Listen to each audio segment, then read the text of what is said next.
In fact, almost all of us author interesting books about Italian immigration.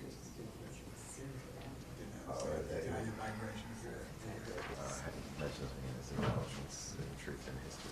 And then Kelly Rose is a man of the outside world. That's from entering academia. It's a good excuse for being fluorescent. You're not the only person that ever happened to. But perhaps it might have been better.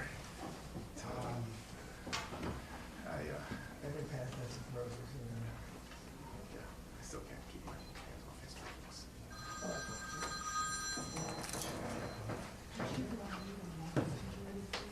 Hello? Yeah, I have. Yeah, hi. Hi, how are you? Good, what's up?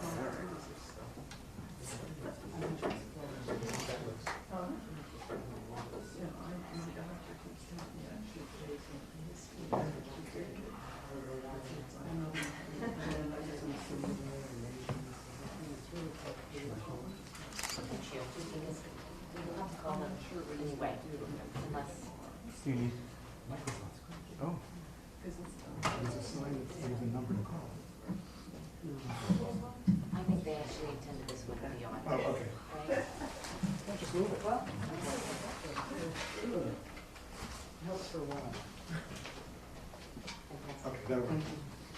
Can everyone hear me? Is this on? Yes. It's on. I'm going to pretend it's on. It is. We live in a world of pretend, make believe. Good morning. My name is Kimberly Phillips. I am the Dean of the School of Humanities and Social Sciences and also a member of the History Department. It's with pleasure that I welcome you to this event that is, in many ways, to honor one of Brooklyn College's alums, but it's also to describe what we are all doing in the 21st century.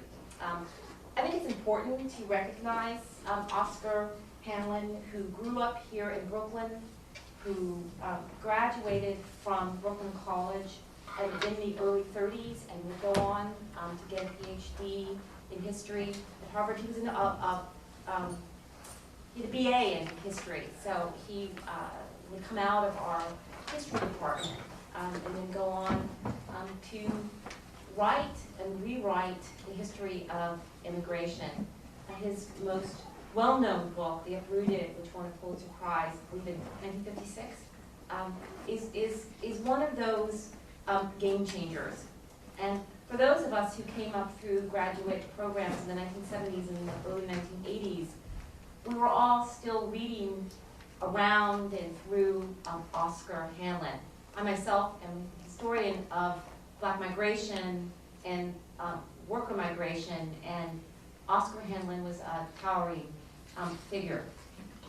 Today's event, however, brings together scholars who I suspect will tell us how they have been influenced by Oscar Handlin, either directly or they have been in conversation or in argument with him for some time, or they indeed may ignore Oscar Handlin. But what I want to say is that Handlin was one of those scholars that changed the very language, the very idea of how we know what we know. And I think that it's particularly a history of Brooklyn College in particular. Earlier this year, we honored Joe Warshba, who also graduated from Brooklyn College. And many of you may not remember his name. Warshba graduated in the early 1940s and would go on to become critical to the new television and radio. And so we have had a history, whether it's the history department or other areas of Brooklyn College, of having alums who are immigrants, migrants, who have reshaped not just this college, but the narrative of this nation and how we know what we know. I'd like to turn it over to my chair, colleague, David Troyansky, who is the chair of the history department here at Brooklyn College. But before before I do, I want to thank the committee that put this together. David Troyansky, Robert Piscuzzi, Jocelyn Wills, Phil Napoli. We all got together. Yes, Sanjay Gupta, who all of us got together when we heard about the death of Oscar Handlin, and we wanted to do something. And I have to say, we had very enjoyable conversations over the ensuing weeks as we began to think, how could we also continue the conversation and speak directly about the 21st century. So I wanted to thank them before I turn it over to David. Thank you.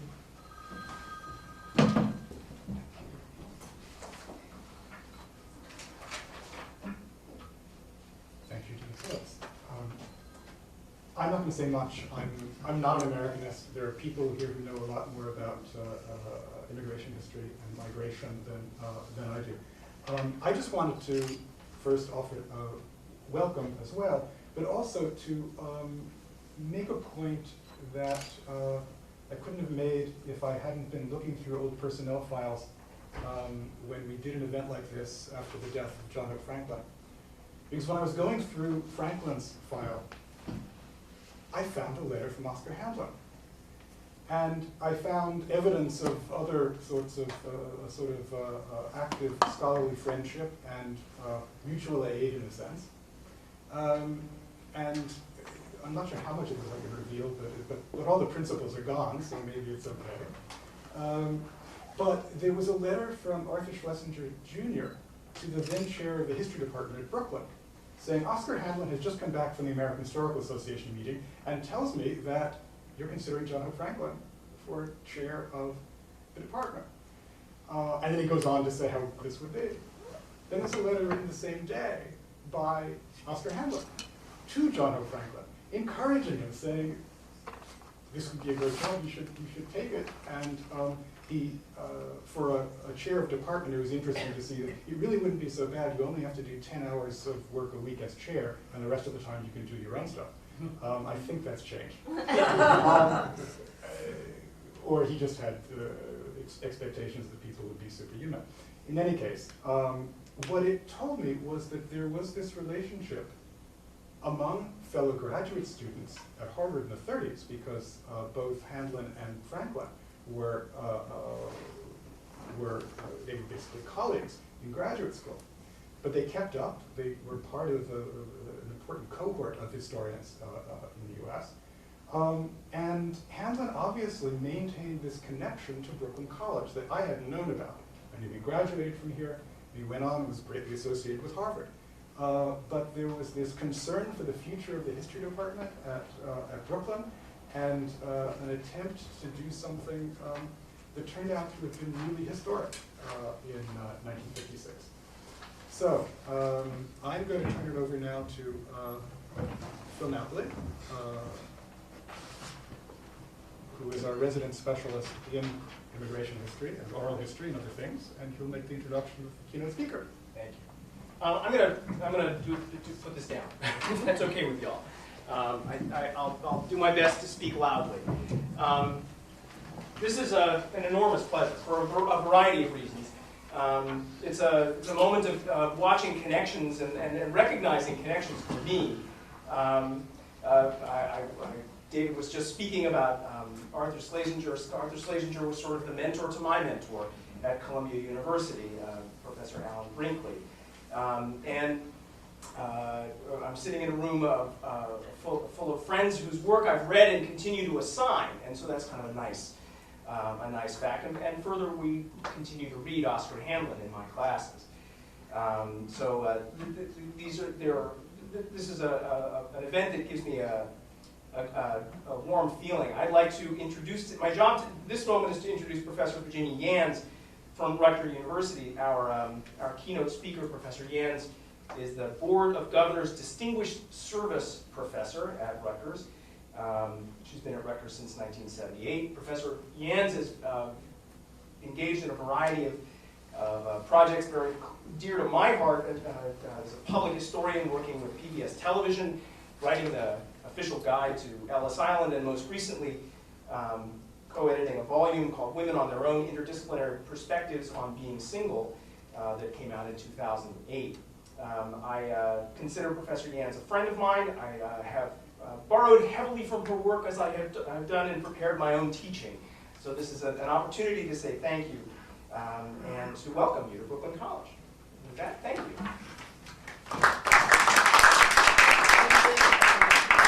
this microphone working? That's not a microphone.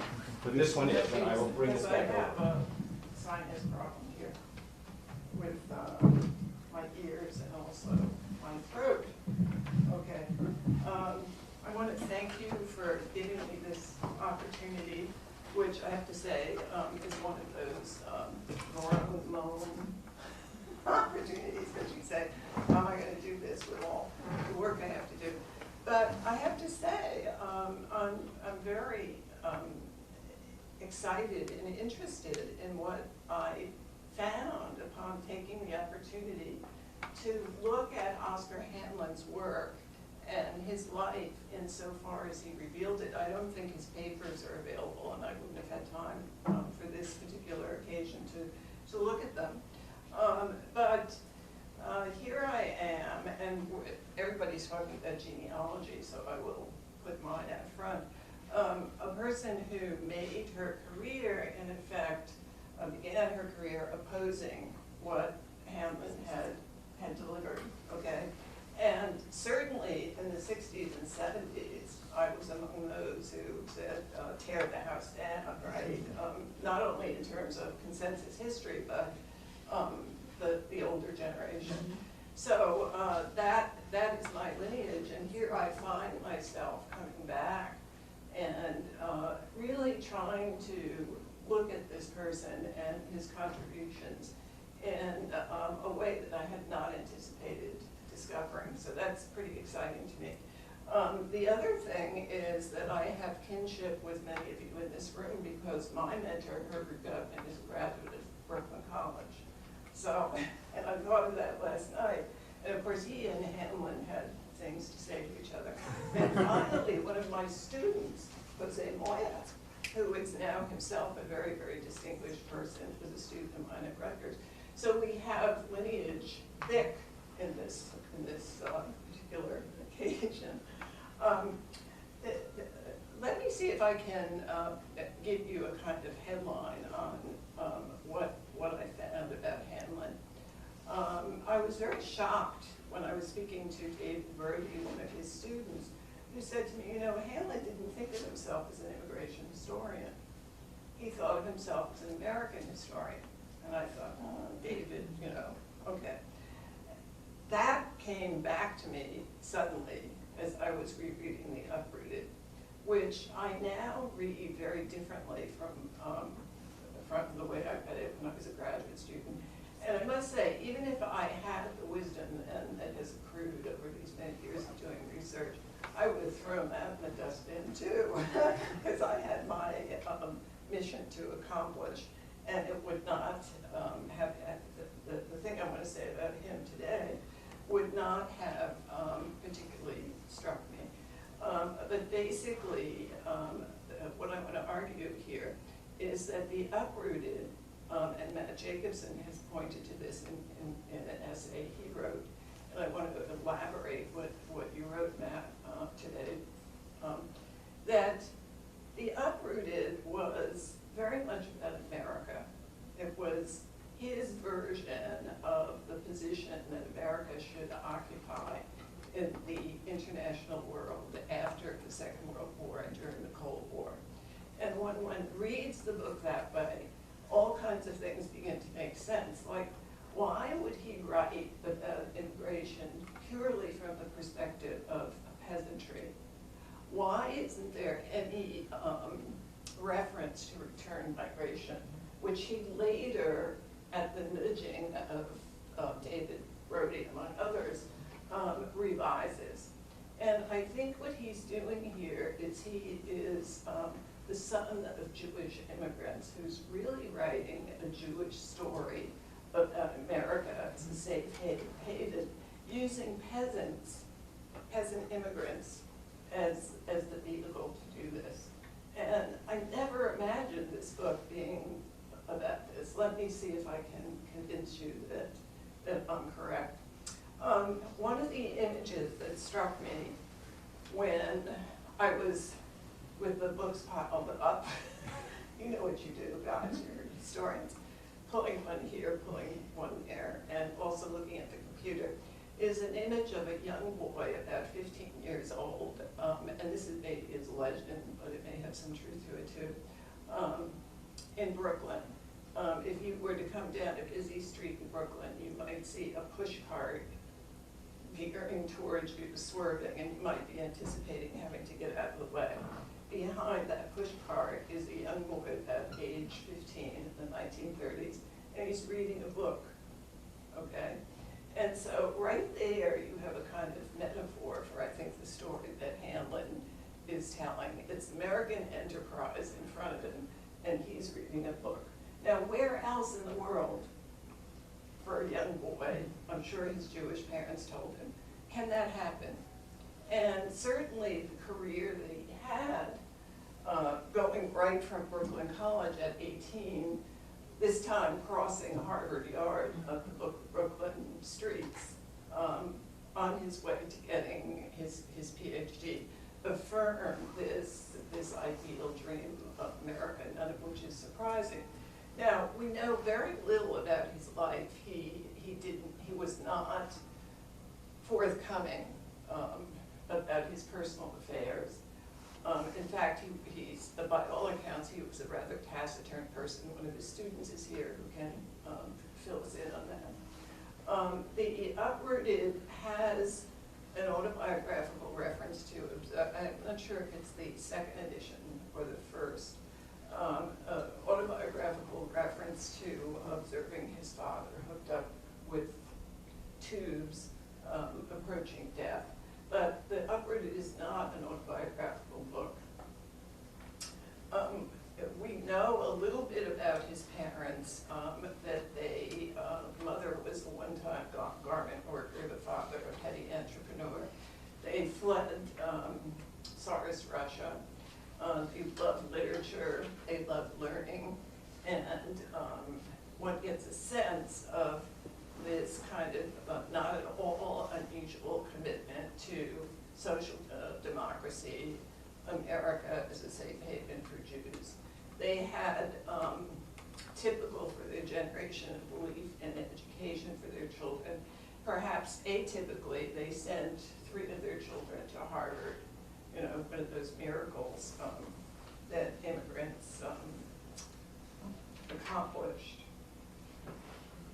Now, Handlin himself would have been very much opposed to the exercise in which I am now engaged, which is to look at how his personal beliefs and history connected to the writing of history, because he believed that the true stuff of history was in the documents and in the archives.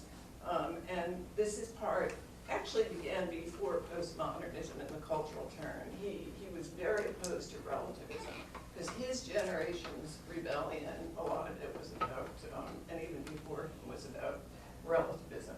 And he wanted no part of that. If you look at the body of his writings, when he talks about things that are of personal and political interest to him, many of those issues having to do with Jewish history. So he writes about the Holocaust, he writes about the Eichmann trials in a really interesting way. But he does this for Jewish audiences in magazines like Commentary. There are some books that, well, there's one book in particular, it's called Adventure to Freedom, which he writes a few years after The Uprooted, and in celebration of 300 years of the Jews' arrival in North America. So he meant that for general readers, not for a scholarly audience. And he tends to separate these concerns. He was, although he wrote for Commentary, and that in itself could be another chapter about Jewish intellectuals and what happened to them over the course of that magazine, okay?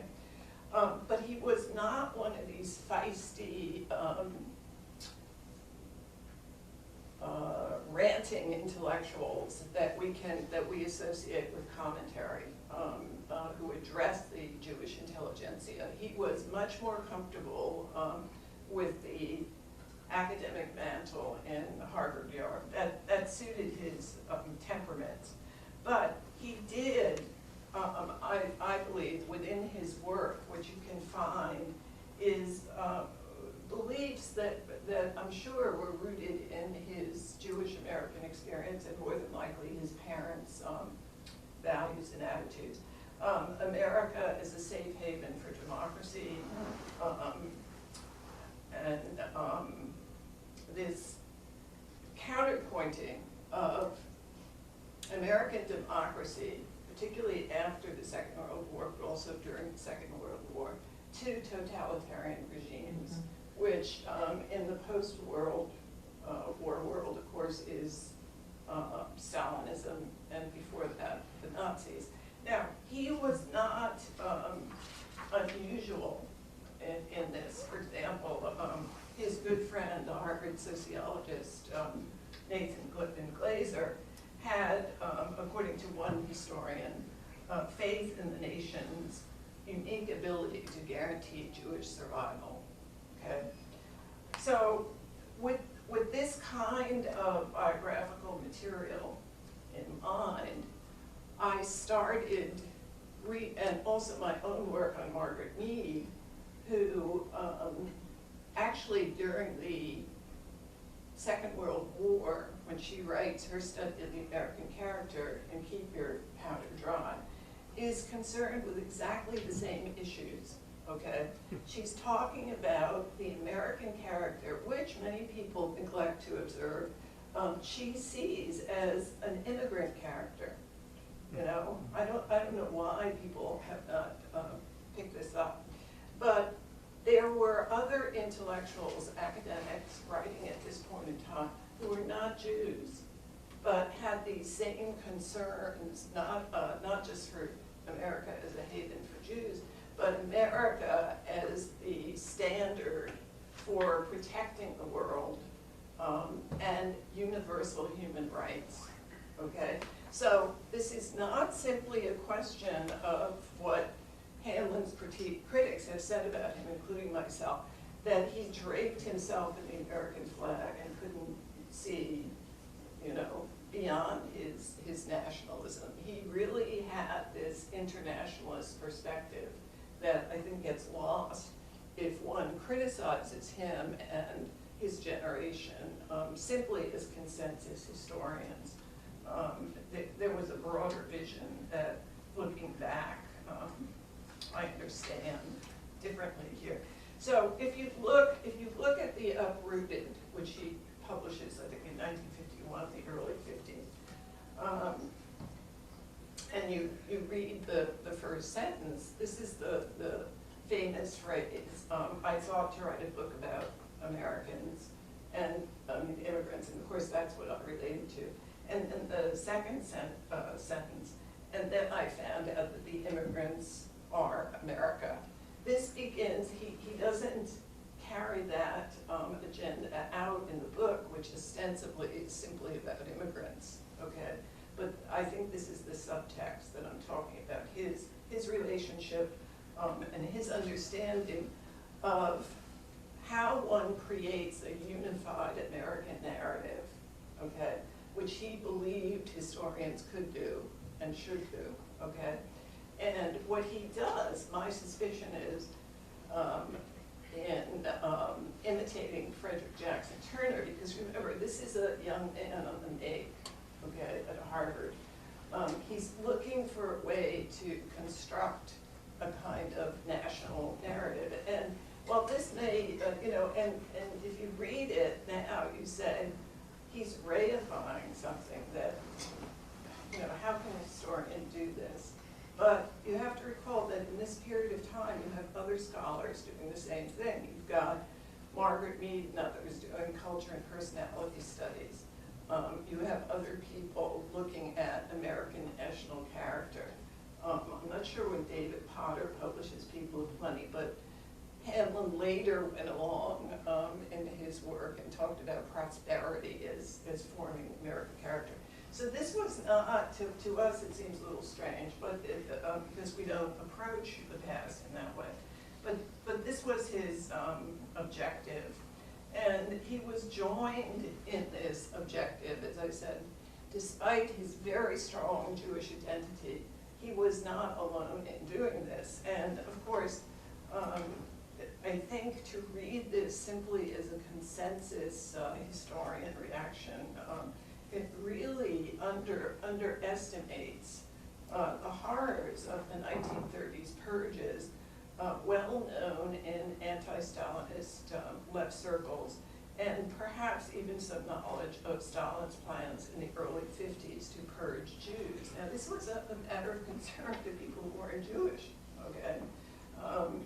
And a little bit later, Susan Sontag, who's by no means a consensus anything, right, gets up at a conference, a famous conference in the 1980s in New York City, and makes this comment: while the New Left preferred the Nation's version of the Cold War to the Reader's Digest version, in this case, talking about Stalin and his purges, the Reader's Digest had the reality take on the matter, okay?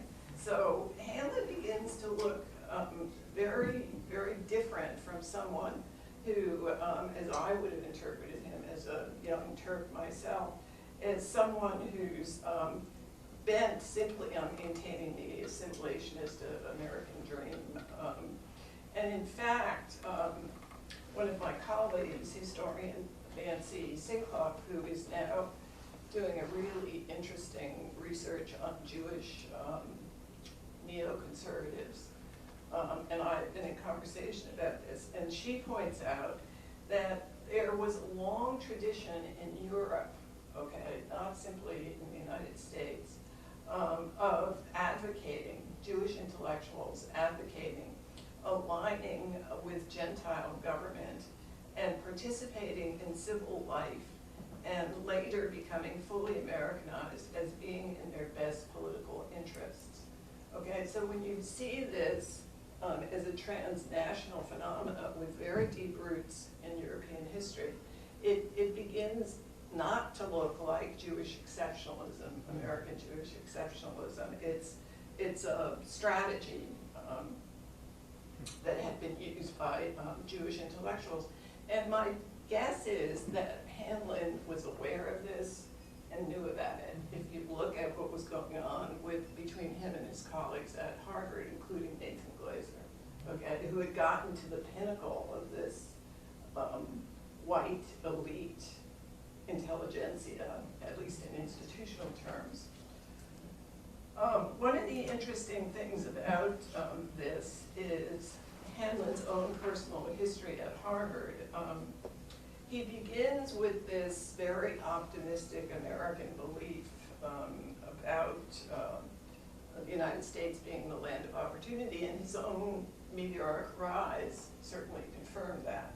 But if the available evidence might have encouraged him to see it otherwise, okay? For example, in 1933, he begins his graduate studies at Harvard. In 1939, he joins the history department faculty, which actually he's invited to participate in a kind of interdisciplinary program, which is where he comes into contact with a very important social scientist. And he was the first Jew to be appointed to the Harvard History Department. Arthur Schlesinger, before him, hid his father's Jewish identity. Schlesinger did not identify as Jewish. During the 20s, and Handlin surely knew this, Harvard had set admissions quotas for Jewish students, and his peer, John Hope Franklin, who has already been mentioned, writes in his autobiography about this occasion when he nominated Handlin to be an officer of the Graduate Student History Club. And somebody present said, he's a Jew, you know. And John Hope Franklin writes that he was just flabbergasted at the reaction, right out there, right out in front. Schlesinger in 1935, who you found letters, okay, writes a letter of recommendation for Handlin, the addressee unknown, in which he says, Handlin had none, quote, of the offensive traits some associate with his race.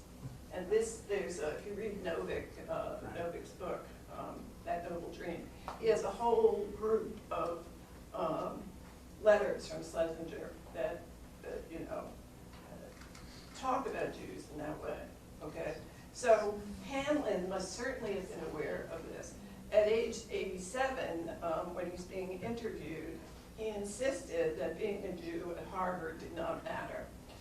I never thought of it. It didn't seem to make any difference. He reports to Lila Corwin, historian of American Jews, and she observes his response as an effort to reconcile his past with his assumptions of how the world should work.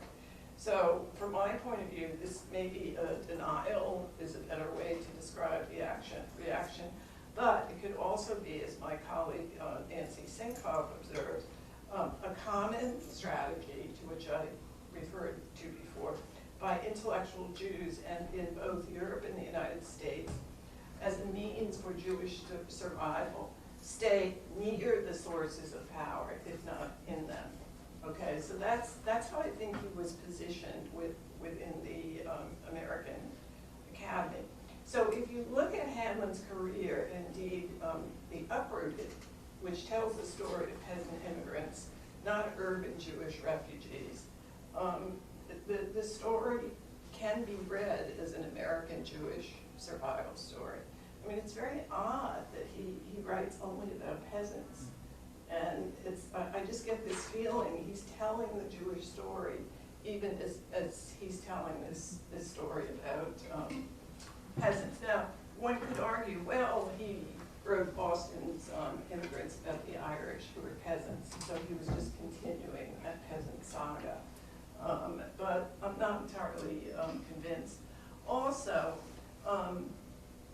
perhaps the often noted gloominess, pain, and loss that really dominates The Uprooted, and its emphasis on alienization, demoralization, the trauma of separation, did not originate, as many have claimed, excluding Handlin, who argues against this claim, that he was simply carrying out the Chicago School of Sociology.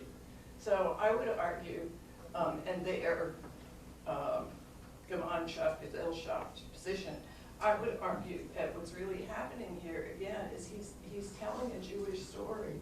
You know, it reminds me of a famous story where Oscar Hammerstein and I can't remember who the musician was he was working with, were thinking about doing a musical on Marco Polo.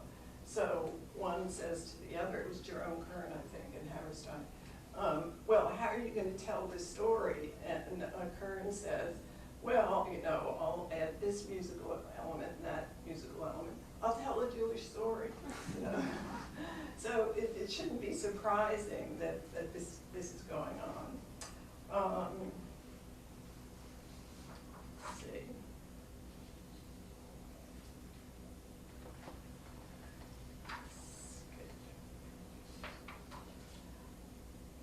Okay, so that's The Uprooted, but let's take a look, as I did, at some of Handlin's works, and you know, he has this huge publication record. I think his best work was early in his career, Boston's Immigrants, Commonwealth, which is a story about early Massachusetts economics. And this proves David Brody's notion that What he was doing is trying to write American history. He wasn't committed to a particular topic or a particular period of time. If you look at a collection of his essays, Race and Nationality in American Life, published in 1948, 3 years before the Uprooted, you see by the variety of entries and subject matters an American master who is carving, engraving the roadmap for American social history, and doing so intentionally. Now, one of these stories, one of these articles, which initially appeared in the William and Mary Quarterly, is a tour de force. It's any historian reading this now will get totally psyched about it, because the nuance, the depth of the research, the argument itself are absolutely brilliant. And I was shocked to find this. I don't know if anybody's familiar with this piece. Do you know it? Yes, I was at William and Mary. Huh? I was at William and Mary. Oh, you were? Yes, yes. Okay. We use it all the time. We used it with graduate students. Okay. It's real. So this is in 1950, and what is Handlin doing? He is talking about the fluidity of race, basically. Saying things like, well, you know, the colonist in the 17th, 18th century used words like slave and black to refer to the Irish. All right, they talked of slave ships when referring to ships that were bringing Irish immigrants to the United States. But what he does is he weaves this argument concerning the origins of slavery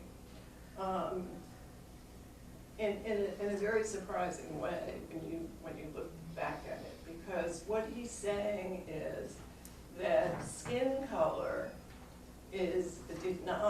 was not something, and racial purity was not something that the colonists were that concerned with. In fact, intermarriages between slave and free black and white people were tolerated. The real concern the colonists had was for the children, which they wanted to take hold of. Why?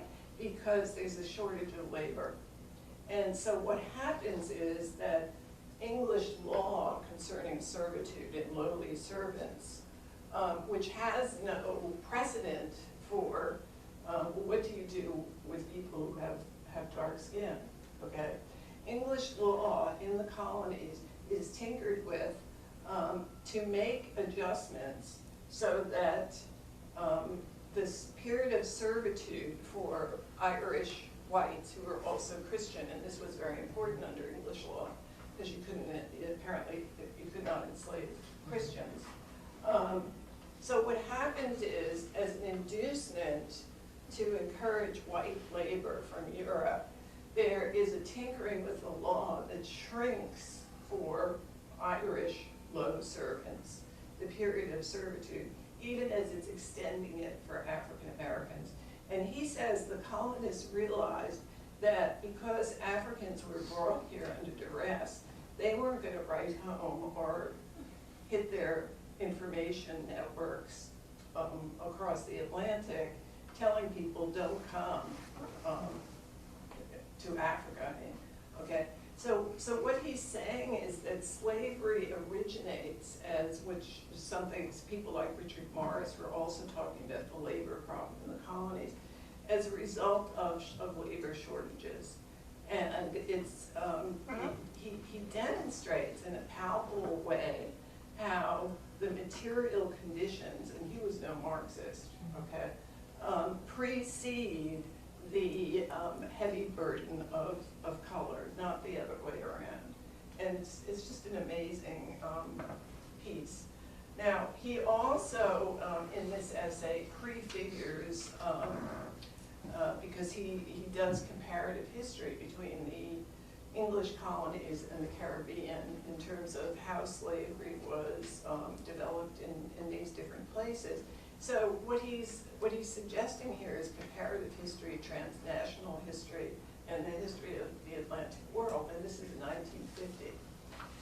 In the same volume, he has an essay to which Matt can claim genealogical heritage. I don't know if you're familiar with it, called the Linnaean Web. Okay, and there he talks. He says, you know, it's true that scientists articulated this kind of multiracial and then racial binary, which is what Matt, of course, works on.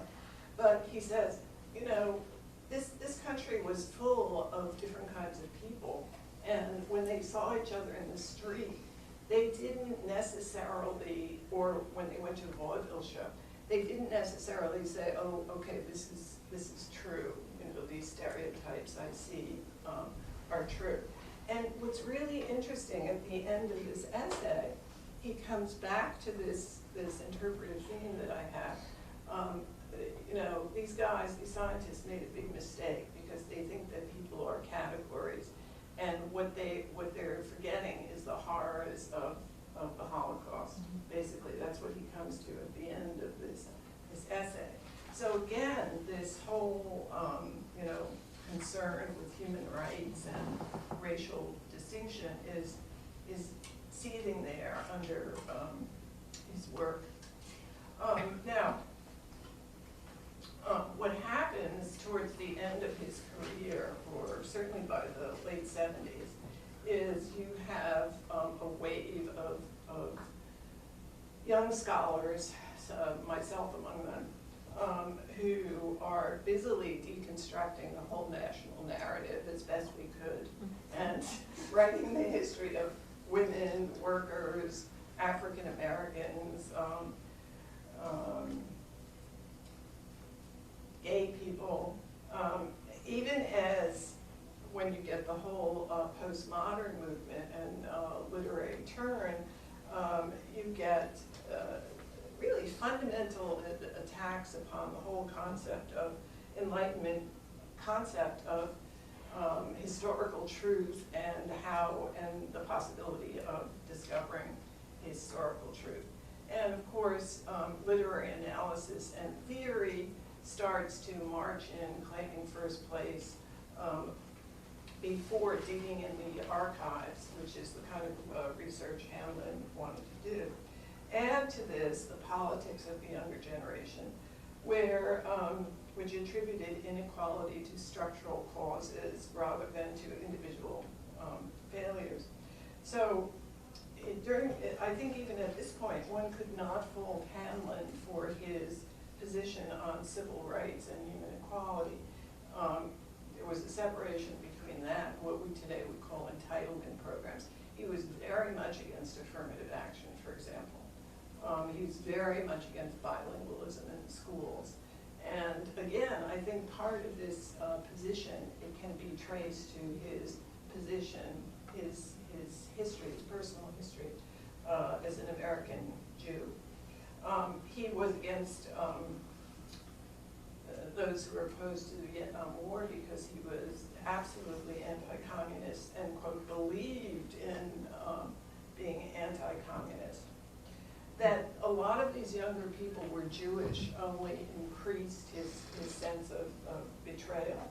So what happens to Handlin, like many liberal academics of his generation, is that once they see their political and historical philosophies under attack, he is driven into an alliance with Jewish neoconservatives, who are a complicated group, not as scratch a neoconservative and you don't find necessarily the same ideological structure underneath. And that predictable retreat that he made to neoconservatism rendered him even less sympathetic to the younger generation. Still, I think if you look at his legacy, you can find elements of it in myself, Jose, Matt, and even Juan Gonzalez, who though Juan, who's going to be speaking later today, is he here? Yep. Yeah. Oh, hi, Paul. Even one who I think comes from outside this long tradition that Jose, Matt, and I are in, of using European immigration as the model for understanding, is on shared ground with Handlin in terms of human rights and social justice, okay? Because he did stay with that, and it makes sense why he stayed with that. But with myself, as I noted earlier, I began thinking about immigration in opposition to what Handlin wrote. And I can distinctly remember revising my dissertation and trying to eliminate the straw man, which is good advice I give to my graduate students all the time and save them the step that I went through. But, you know, he so dominated the field that it was almost impossible to avoid it. And the thing is, what he wrote simply did not make sense to me as an Italian American, particularly with respect to his description of family life, which is very slender, you know. He writes about the family, but almost as something passing. And later on, he talks about that in the revised edition of The Uprooted. He says, you know, I'm really puzzled. Why did I do that? Why didn't I write about the family? Well, I had the same question as he did. So I'm part of a younger cohort of historians whose objective was to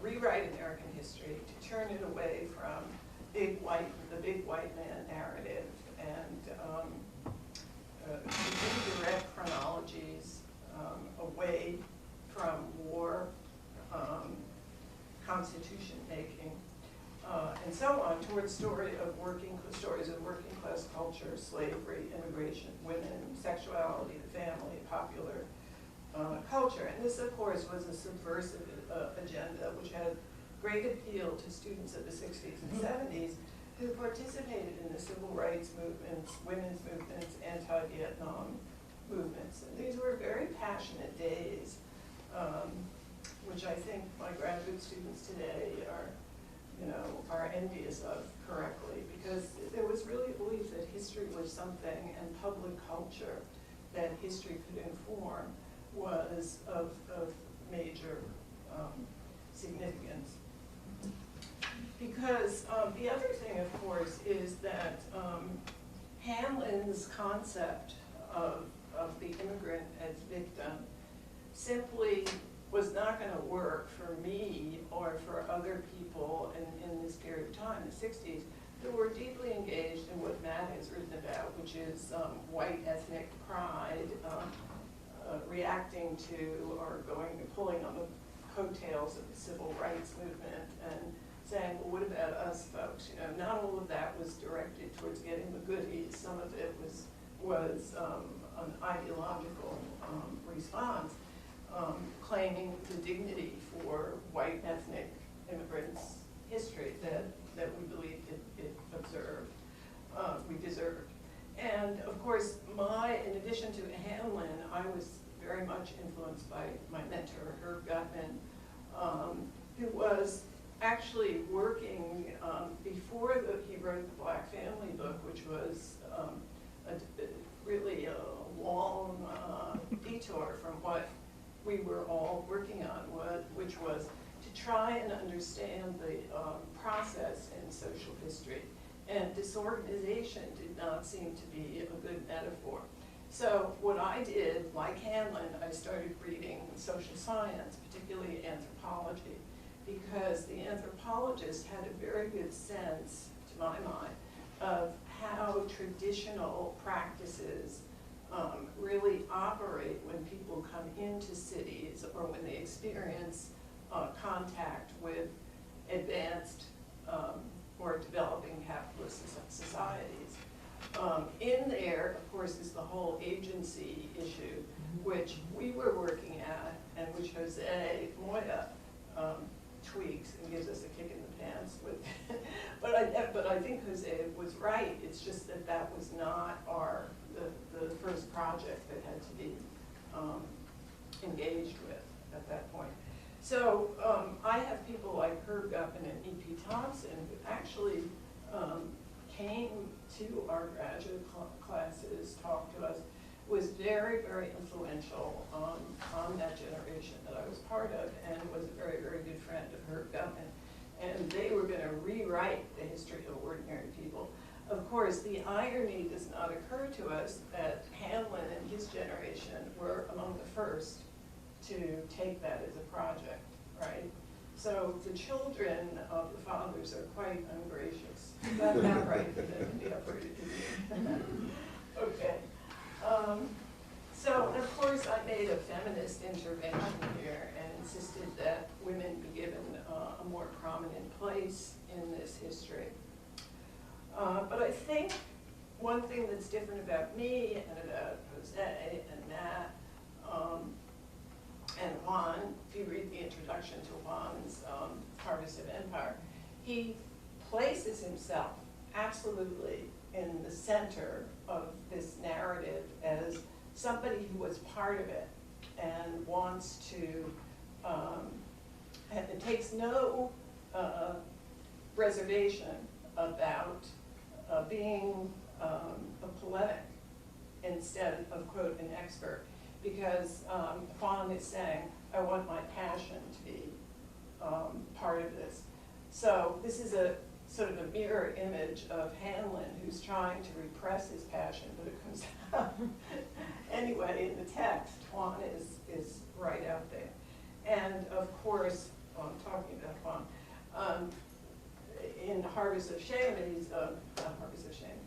Harvest of Empire, which is one of several books he's written upon Latinos. He takes the very difficult project of trying to look at a pan-Latino story, which is very, very brave, because, as he will discuss, I'm sure, is this one ethnic group? No, it isn't. It's people from all over. And so he talks very intelligently in his introduction about how Latino migration is, we have to see it differently, contemporary migration, because, from European migration, because most importantly, we have, of course, American colonialism in these countries that is producing the migrants that are coming to this country. Handlin, of course, does not have this kind of paradigm that he's dealing with. Oh, I'm sure one could find examples of it even in his period. He's not dealing with that. And of course, the moment at which Latinos today are entering is a very different moment. We've got, for Handlin, a developing industrial society at this moment. We have a drying up of the kinds of jobs that European immigrants could have. So here you're dealing with a transnational moment, and the corporation, which Matt, you point out in one of your essays, is surprisingly understudied in terms of its impact on immigration. So Juan really takes that and tries to look at how that operates, which I think is a major contribution.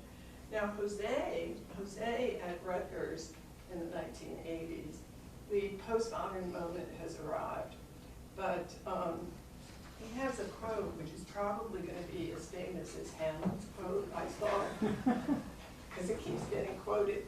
Handlin's quote, I thought I was going to write about immigrants, but I'm right. Okay, here's Jose's quote about postmodernism and the cultural turn, the literary turn, which he doesn't reject because he uses, like Handlin, a lot of literary and qualitative sources. But Jose himself, before we get to the quote, is a transnational event. I mean, his parents, his grandparents and his parents came from Spain and Lebanon, settled in Cuba. Then he went to Spain for a while, and the whole family settles in Elizabeth, New Jersey. Okay, he's growing up in Cuba, and around him sees a variety of characters. And it's odd, because I'll have to send you this autobiographical essay I just did.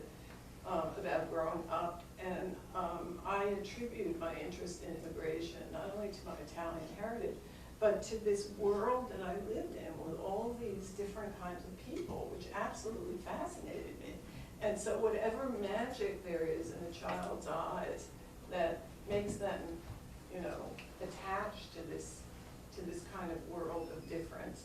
There's Jose in Cuba having the same experience I had growing up in a town outside of New York City, small town out of New York City. So what Jose writes about is there in his hometown, there he would see things like dirt poor Chinese immigrants, but also people who were former members of Kuomintang, you know. So there's, and you, of course, being a mix of Lebanese and Spanish, and there are African Cubans where you live. And then he comes to Elizabeth, New Jersey, which at that time is still experiencing the presence of European immigrants of a wide variety, Portuguese, Italians, plus Puerto Ricans, plus blacks. And Jose goes to a school high school that's 90% African American. But the famous quote he has in his book about how he responded to the postmodern turn is, because he worked in factories in Elizabeth, and also as a janitor, right? I said, okay, my coworkers during 15 years of toiling in factories inoculated me against the airy academic notion that reality and common sense are bourgeois notions. Okay, so you see, he's dear to my heart. Your academic mother. It's this experience of being an immigrant, I think, that gives you a kind of grasp that I had when I read Handlin. I said, are you kidding me? You know, this is not the way it was for better or for worse. So what does Jose do? Sam Bailey, who's a Latin Americanist, was his thesis advisor, but we worked very closely together. He develops a kind of social history which is very much in line with Handlin's production. That is, it's a very deep research in qualitative sources, quantitative sources. Handlin, by the way, did that. He tabulated by hand, you know, the materials that he used, census materials and whatnot, for Boston's immigrants. And so Jose is doing this kind of very detailed work, which takes years to do. But what he does as well is he tries to look at what he calls the macro and micro interacting. And this is a very quick summary of what he does.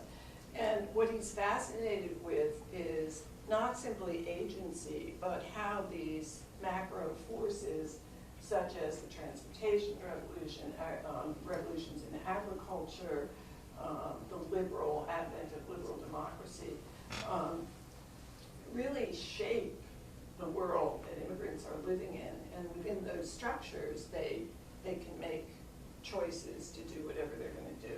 But constantly keeping in mind this interaction, and therefore removing the story of immigration just from the subjective one. I just want to talk a few minutes about Matt, and I'll be done.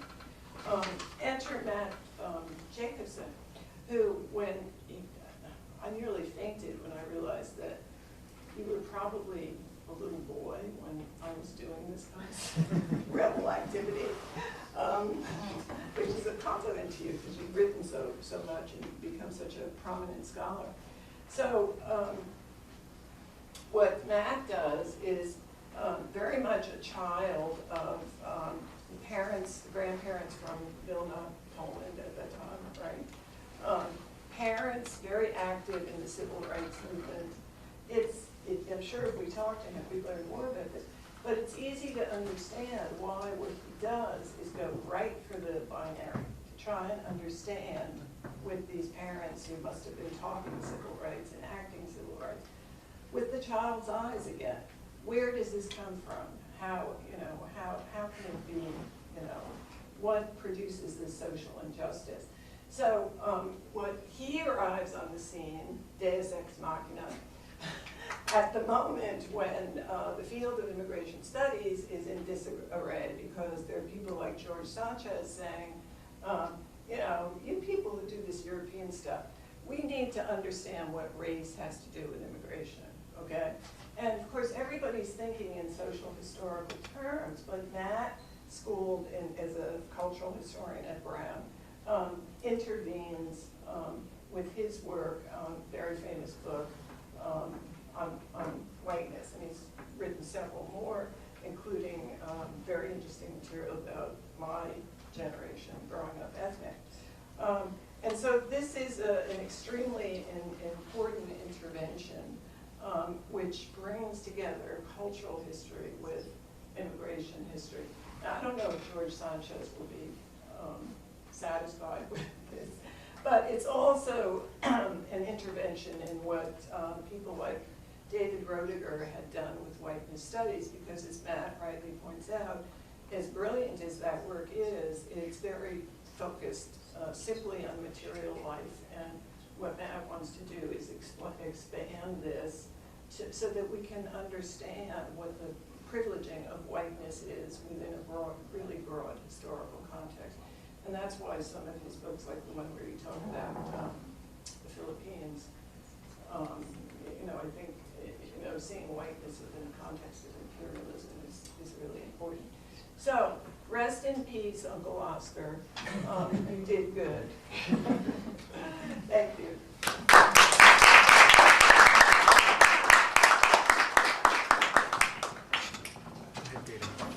Take the chair, Dave. Sure. Thank you so much for that.